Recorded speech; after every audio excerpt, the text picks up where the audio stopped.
5년 전 총선에서 광진에서 고민정 후보한테 낙선할 때 그때가 처음 부정선거론이 제기됐을 때입니다. 혹시 나 부정선거 때문에 떨어졌나 그런 생각 안 들으셨어요? 저는 그런 생각을 못했던 것이 선거에 지고 나서 보수 유튜버 일부가 부정선거론을 제기하면서 여러 가지 정황을 아주 설득력 있게 방송을 했어요. 그랬었죠. 그걸 보고 제가 많은 공격을 받았습니다. 선거에서 진 사람이 왜 그렇게 점잖아? 부정선거 밝혀내야지. 심지어는 비겁해. 뭐 이런 공격도 많이 받았습니다. 근데 사실 캠프에서는 이제 선거 때 그 각 투표소에 참관인을 보내거든요. 그래서 그 방송 내용을 보고 저도 화살짝 놀라가지고 아 저렇게 저런 정황들이 있다면 한번 의심해 볼 만하다. 그래서 투표소에 참관인들 보냈던 분들을 다 소집해서 심층적으로 분석도 해보고 토론도 해보고 그리고 확인도 해봤어요. 그런데 방송을 볼 때는 다 그럴듯해 보였던 방송 내용들이 하나도 입증되는 게 없어요. 적어도 내 선거에서는 부정선거가 개입될 여지는 없었다 하는 게 결론이었고요. 그 이후에 저는 두 번의 선거에서 대승을 했습니다. 제가 이번에 시장될 때는 서울의 25개 자치구 425개 전동을 이겼거든요. 이건 전무후무한 승리인데 논리적으로 맞지가 않잖아요. 그래서 저는 사실은 심정적으로 거기에 동의하기가 어렵습니다. 지금 유승민 전 대표는 확실하게 출마하겠다고 입장을 밝히신 걸로 알고 있는데 그러면서 국민의힘 주류하고는 좀 다른 목소리를 내시고 특히 윤석열 대통령과는 확실하게 선을 긋고 있잖아요. 거기에 대해서는 어떻게 보십니까? 제 입장은 분명합니다. 저는 윤석열 대통령이 이 교착된 전국을 풀기 위한 방법이 도저히 없다고 판단해서 계엄이라고 하는 무모한 무리수를 둔 거는 분명한 사실이라고 생각합니다. 다만 그 원인을 제공한 것이 이재명 민주당의 끊임없는 탄핵 소추 그리고 예산 삭감 그리고 국정을 마비시키려고 아주 작심을 한 국회 폭거, 의회 폭거 이런 것들이 원인이 됐다는 건 또 분명한 사실이기 때문에 그 점을 충분히 국민 여러분들께서 지금 인식하고 계시다고 보는 거죠. 그런 점에서 아마 유승민 후보하고는 조금은 결을 달리할 겁니다. 지금 말씀대로라면 윤 대통령하고 선을 긋겠다는 건지 안 긋겠다는 건지 약간 애매한 부분이 있거든요. 같기도. 예. 글쎄요. 난 분명히 제 입장은 말씀을 드린 걸 다 이해하시리라고 생각합니다. 아니 저는 그래서 개헌론을 제기하는 겁니다. 많은 분들은 뭐 권력구조 개편을 얘기하는데 저는 그게 중요하지 않다고 보는 거예요. 내각조적 요소이긴 하지만 내각의 의회 해산권, 의회의 내각 불신임권 같은 상호 견제 장치를 마련하는 게 굉장히 필요한 것이 만약 그런 견제 장치들이 상호 간에 우리 헌법에 있었다면 이재명 민주당의 의회 폭거, 탄핵 폭거도 대폭 자제됐을 것이고 그렇다면 윤석열 대통령의 이런 무리한 계엄 선택도 없었을 것이라고 저는 보는 겁니다. 윤석열 대통령 개인에 대한 것보다는 이 제도 자체에 제도에서 문제가 찾아야지요. 있다. 물론 윤석열 대통령의 어떤 퍼스널리티도 영향을 미쳤겠죠.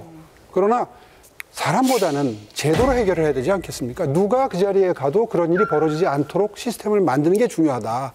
그런 의미에서 제가 계속 개헌 얘기를 하는 거예요. 대선 전에 개헌이 가능하다고 생각하세요? 대선 전에는 힘들지만 우리 당 후보들은 저는 누구를 막론하고 개헌을 추진하겠다는 약속을 하고 대선에 나가야 된다고 생각합니다. 내용과 그 타임 스케줄 같은 것들을 명확히 밝히고 그걸 가지고 판단을 받는다 이런 말씀이시죠? 이미 제가 이야기하고 있는 것은 3년 뒤에 총선과 대선을 이번 기회에 맞추자. 그렇게 하려면 개헌을 다음 임기 중에 대통령이 정말 가장 중요한 임무로 생각하고 개헌을 완성한 상태에서 3년 뒤에 임기를 마치겠다. 헌법 개정을 했다. 방향은 딱 두 가지밖에 안 나옵니다. 일단은 총선과 시기를 맞추자라는 거하고 두 번째로는 중임제 개헌이거든요.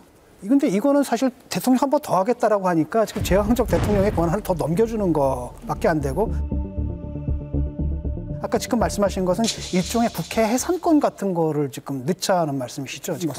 근데 이제 국회 해산권 같은 걸 넣게 되는 건 이게 대통령제에서 과연 맞는 건가? 내각제적 요소가 어차피 우리 헌법은 들어와 있습니다. 그러니까 어차피 지금 우리가 지난 87년 개헌을 하면서 대통령제와 내각제의 장점이라고 하는 것들을 갖다 넣으면서 그 전에 있었던 의회 해상권을 없앴거든요. 그런데 이번에 경험을 하고 보니 절대 다수의 당이 탄생하면 그 당은 대통령 독재보다도 더한 독재를 다반사로 할 수 있다는 겁니다. 사실 그런 양식을 믿고 법을 만든 건데 민주당은 지금 그런 양식을 발견할 수가 없어요. 제왕적 대통령보다는 저는 제왕적 야당 대표가 더 문제라고 생각합니다. 바로 그런 문제의식 때문에 제가 이 개헌론을 그리고 이 거대 양당의 비토크라시 이거와 또 입법권과 행정권의 교착 상태 이런 게 지금 다 문제인데 그 원인은 승자 독식이고 소선거구제고 그렇습니다. 네. 그러니까 이걸 고치려면 선거법을 고쳐야 되고요. 네. 또 당내 민주주의를 회복하기 위해서는 정당법을 바꿔야 되고요. 네. 또 국회법도 좀 바꿔야 되고. 그러니까 당장에 개헌은 힘들더라도 이런 법률들을 바꾸면은 훨씬 더 용이하고 효과가 있을 거라고 생각하는데 문제는 그건 어떻게 그런 생각하세요? 변화를 이 절대 다수 의석을 가진 민주당이 할 리가 없다는 거예요. 그러니까 시장님은 어떻게 생각하세요? 그래서 필요성에 대해서. 그래서 이번 대선을 통해서 그 점을 약속한 후보가 당선이 돼야 되고요. 그러니까 그 법률 개정까지. 그 헌법과 법률의 개정을 약속을 한 우리 당 후보가 당선이 되면 민주당은 헌법과 법률을 안 바꿀 수가 없습니다. 자, 네, 지난 지방선거에서 무려 서울시 전동에서 이기면서 4선 서울시장이 되셨습니다. 정말 빛나는 기록입니다. 근데 그에 비해서 아니 왜 차기 대선 주자로 지지율을 조사해 보니까 1위를 차지한 거는